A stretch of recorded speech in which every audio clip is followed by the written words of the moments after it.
Hello नमस्कार दोस्तों आप सभी लोगों का स्वागत है आपके अपने यूट्यूब चैनल में।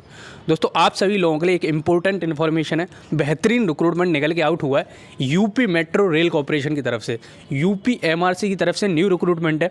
यूपी एमआरसी जैसे कि आपको पता ही होगा यूपी का एक मेट्रो रेल कॉर्पोरेशन है जिसके तहत कानपुर में और आपकी आगरा में सब जगह आपकी रेलवे का विस्तार किया जा रहा है, मेट्रो का विस्तार किया जा रहा है। तो भाई साहब आपके लिए वैकेंसीज आउट हुई हैं, डिटेल से डिस्कस करेंगे किस बेसिस पर वैकेंसीज हैं, किस बेसिस पे आपका सिलेक्शन होगा।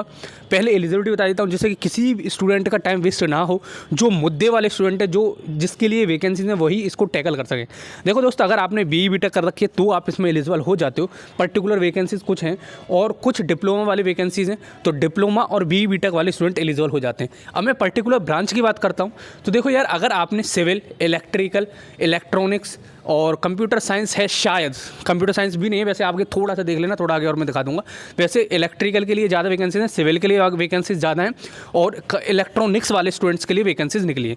और फिर अदर ग्रेजुएट की बात करूँ तो जिसमें नॉन एग्जीक्यूटिव पोस्ट है उसमें सीए वाले स्टूडेंट एलिजिबल है, जिसके पास में कॉमर्स में डिग्री है और सीए क्वालिफाइड है। ठीक है, तो ये वैकेंसीज है। पूरा रिक्रूटमेंट ध्यान से देखना, विदाउट गेट वैकेंसीज है, कोई भी गेट रिक्वायरमेंट नहीं है इसमें।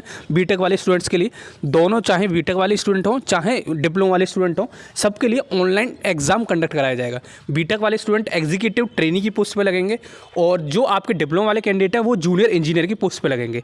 जो जूनियर इंजीनियर की वैकेंसीज हैं उसमें बीटेक वाले स्टूडेंट फिल नहीं कर सकते हैं, क्लियरली मेंशन कर रखा है इन्होंने। ठीक है, और आगे चलो मैं दिखाता हूँ परमानेंट और गवर्नमेंट जॉब होने वाली है जैसा कि हर वैकेंसीज होती है। चलो फिर मैं दिखाता हूँ। देखो सबसे पहले यहाँ पे देखोगे डेट ऑफ इशू 1 नवंबर को आपका फुल नोटिफिकेशन जारी किया जाएगा, लेकिन हम सब आपके लिए पहले ही ले आए और भी यूट्यूबर्स में आपने देखा ही होगा, सबने आपको पहले ही ला के दे दिया। ठीक है, क्योंकि पहले ही आउट हो चुका है। ऑनलाइन रजिस्ट्रेशन आपका 1 नवंबर से स्टार्ट हो जाएगा। एप्लीकेशन पेड करनी है आपको 1 नवंबर से लेके 30 नवंबर के बीच में। ठीक है, तो 30 दिन का टाइम आपको एप्लीकेशन फॉर्म और उसकी एप्लीकेशन फीस भरने का टाइम दिया जा रहा है। लास्ट डेट आपकी 30 नवंबर होने वाली है और date of downloading admit card 15 नवंबर को आपको 15 दिसंबर को एडमिट कार्ड डाउनलोड कर सकते हो। और टेंटेटिव डेट ऑनलाइन एग्जाम की देखो आपको 2 जनवरी और 3 जनवरी, यानी कि 1 जनवरी के बाद में 2 जनवरी और 3 जनवरी को आपको पेपर का टेंटेटिव डेट दे रखी है, तो 90% इसी को ही होने वाला है। ठीक है दोस्त, चलो अब आगे बताता हूँ कि क्या क्या मेंशन कर रखा है और किस किस बेसिस पर सिलेक्शन होने वाला है, सब कुछ क्राइटेरिया। अब देखो यहाँ पे सबसे पहले मैं असिस्टेंट मैनेजर की पोस्ट दिखा देता हूँ। सैलरी बेहतरीन है, कुछ भी इसमें सोचने की बात नहीं है। एग्जीक्यूटिव ट्रेनिंग की वैकेंसीज है। सिविल इंजीनियरिंग बीई बीटेक में सिविल इंजीनियरिंग में कर रखी है आपने, 21 से लेकर 28 साल के बीच में एज है, तो एग्जीक्यूटिव ट्रेनिंग आप इसमें एलिजिबल हो जाते हो और कोई इसमें नहीं मांग रखा है। अगर आप रिजर्व्ड कैटेगरी में हो तो उसमें आपको 50% भी चल जाएगा, जैसे कि आपकी एससी कैटेगरी में होगे तो आपको 50% मार्क्स होंगे बीई बीटेक के दौरान, तो भी चल जाएगा। असिस्टेंट मैनेजर सिविल की वैकेंसीज हैं। अब और नीचे आओगे इसमें तो यहाँ E2 वाली वैकेंसीज हैं, ये है असिस्टेंट मैनेजर इलेक्ट्रिकल की वैकेंसीज। ठीक है, सिंपल सेम ही है, जो आपकी सिविल वाली थी वही सेम है, थोड़ा सा डिफरेंस है इसमें आपकी इलेक्ट्रिकल और इलेक्ट्रॉनिक्स स्टूडेंट वाले एलिजिबल हो जाते हैं। 21 से लेकर 28 साल आपकी एज होनी चाहिए। एग्जीक्यूटिव टेक्निकल की वैकेंसीज हैं। उससे नीचे आओगे आप तो यहाँ पे एक वैकेंसीज और है, assistant manager SNT signal and transmission शायद। ठीक है, उसमें भी आपकी 5 वैकेंसीज हैं। बीई बीटेक इलेक्ट्रॉनिक्स में, इलेक्ट्रॉनिक्स एंड कम्युनिकेशन में 21 से लेकर 28 साल एज लिमिट दे रखी है। अब उससे नीचे आओगे असिस्टेंट मैनेजर अकाउंट्स, इसमें CA वाले वैकेंसीज हैं। अब नीचे आओगे तो जूनियर इंजीनियर की वैकेंसी है। ठीक है, तो बीई बीटेक में मैकेनिकल एलिजिबल नहीं है, मैं पहले ही बता चुका हूँ आपको, ये बीई बीटेक का है। अब जितना भी रिक्रूटमेंट स्टार्ट होने वाला है जो मैं बताने वाला हूँ वो आपका डिप्लोमा वाले कैंडिडेट्स के लिए। ठीक है, यहाँ तक क्लियर है आपका।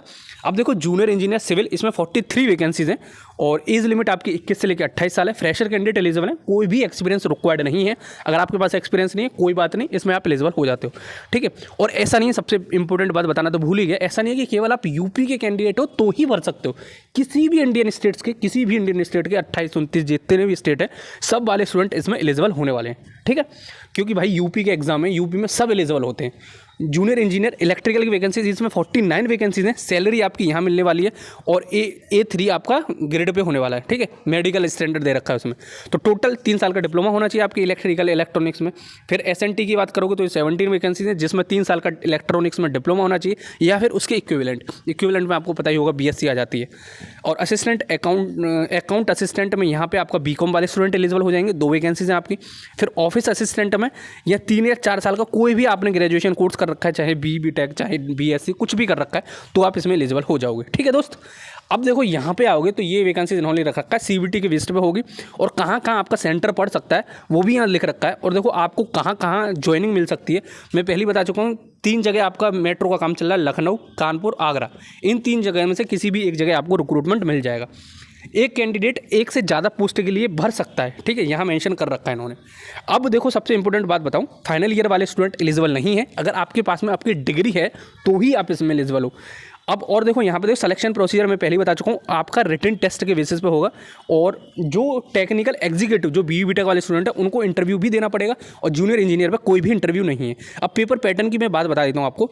देखो दोस्त, 140 मार्क्स का आपका पेपर होने वाला है, जिसमें 140 ही क्वेश्चन पूछे जाएंगे, और 2 घंटे का पेपर होने वाला है, जिसमें 90 क्वेश्चन आपके टेक्निकल के होंगे और 50 क्वेश्चन आपके नॉन टेक्निकल के होंगे। नॉन टेक्निकल में इंग्लिश लैंग्वेज, मैथमेटिक्स और जनरल एप्टीट्यूड और रीजनिंग, ये 4 पोर्शन पूछे जाएंगे, ठीक है। तो ये यहाँ पे सब कुछ मेंशन कर रखा है, एक बार पढ़ जरूर लेना भरने से पहले, जिससे कि आपको कोई कन्फ्यूजन ना रहे। देखो यहाँ लिख भी रखा है CBT इंग्लिश और हिंदी दोनों में होगा, और जिसमें MCQ एक पोर्शन जो होगा इंग्लिश लैंग्वेज होगी, general awareness, logical ability, question ability और नॉलेज ऑफ द डिसिप्लिन, ठीक है। 140 मार्क्स का, नेगेटिव मार्किंग 1/3 होगी। अब सेंटर कहाँ पड़ेंगे एग्जामिनेशन के, देखो यहाँ पे सेंटर मेंशन कर रखे हैं, लखनऊ, कानपुर, आगरा, प्रयागराज, वाराणसी, गोरखपुर, मेरठ, झांसी, बरेली, गौतम बुद्ध नगर, ग्रेटर नोएडा, गाजियाबाद, अलीगढ़, मुरादाबाद, मथुरा, मुजफ्फरनगर और any other city as per requirement, ठीक है, जहां ज़्यादा सेंटर पड़ने वाले हैं। तो यही यहाँ पे मेंशन कर रखा है। और देखो यहाँ पे जो आपकी सैलरी मिलने वाली है E1 से लेके E4 जो कि एग्जीक्यूटिव पोस्ट है, वो 94,400 रुपीज़ एंड ट्रेनिंग कॉस्ट है, ठीक है। Cost of training will be under, फिर उसके बाद में आपका 35,400 ट्रेनिंग के अंडर में ही इतना सैलरी मिलेगा आपको। अब और भी आपको मैं बताऊं, जो यहाँ पे मेंशन कर रखा है एज के बारे में पहले ही बता चुका हूँ आपको, और फिर रिलैक्सेशन मिलेगा जो भी आपको देखने को मिलता है कैटेगरी वाइज। लेकिन अगर अदर स्टेट से आप बिलोंग करते हो तो आप अनरिजर्व्ड कैंडिडेट के ट्रीट किए जाओगे, और कोई भी रिजर्वेशन आपको देखने को नहीं मिलेगा। आई थिंक इतना समझ में आ गया जो मैं बताना चाह रहा था। अब देखो फीस की बात कर लेते हैं कि कितनी आपको फीस पे करनी पड़ेगी इस एप्लीकेशन फॉर्म को फिल करने के लिए। देखो दोस्त मित्र यार भाई बहन, अनरिजर्व्ड EWS OBC कैंडिडेट हो आप तो आपको 590 रुपये पे करने पड़ेंगे, ठीक है। इसमें 18% GST है, बैंक चार्जेस वगैरह इन्होंने सब कुछ लेकर रखा है अपना रोना। पता नहीं क्यों इतना मांगते भैया, स्टूडेंट सबसे ज़्यादा गरीब कम्युनिटी होती है, लेकिन फिर भी क्या ही बताया जाए। 236 रुपये आपको देने पड़ेंगे जो SC ST से बिलोंग करते हैं केवल यूपी में, ठीक है। अदर स्टेट से अगर आप SC ST हो तो भाई साहब कुछ नहीं, आपको अनरिजर्व्ड की तरह ट्रीट किया जाएगा। पता नहीं समझ में नहीं आता कि दूसरे स्टेट में जाके वो वाला कैंडिडेट के अनरिजर्व्ड बन जाता है, पर अपने यहाँ का फ़ायदा देना चाहते हैं वो शायद ये होगा। चलो ये हो जाता है आगे। अब मैं आपको बताऊँ टेंटेटिव डेट वगैरह सब कुछ दे रखी है। जैसे ही आपके एप्लीकेशन फॉर्म स्टार्ट होंगे, जो कि यहाँ पे 1 नवंबर लिख रखा है, मैं आपको प्रोवाइड कर दूंगा, तो उसमें तो सोचने की बात कोई है ही नहीं, ठीक है। आई थिंक आपको सब कुछ समझ में आ गया। थोड़ी सी वीडियो बड़ी हो गई है क्योंकि मैंने सब कुछ आपको डिटेल में बताया है, और टेंटेटिव डेट जो है एग्जाम की उसी को पेपर होने वाला, और मैं आपको इसका पूरा डिटेल शेड्यूल और लास्ट ईयर के पेपर टेलीग्राम पर प्रोवाइड कर दूंगा। तो जो भी स्टूडेंट हैं वो सारे अप्लाई करना और टेलीग्राम ज्वाइन कर लेना, जिससे कि मैं आपको प्रोवाइड कर सकूँ टाइमली, ठीक है। चलो फिर मिलते हैं अगली वीडियो में, जब तक के लिए जय हिंद, जय भारत।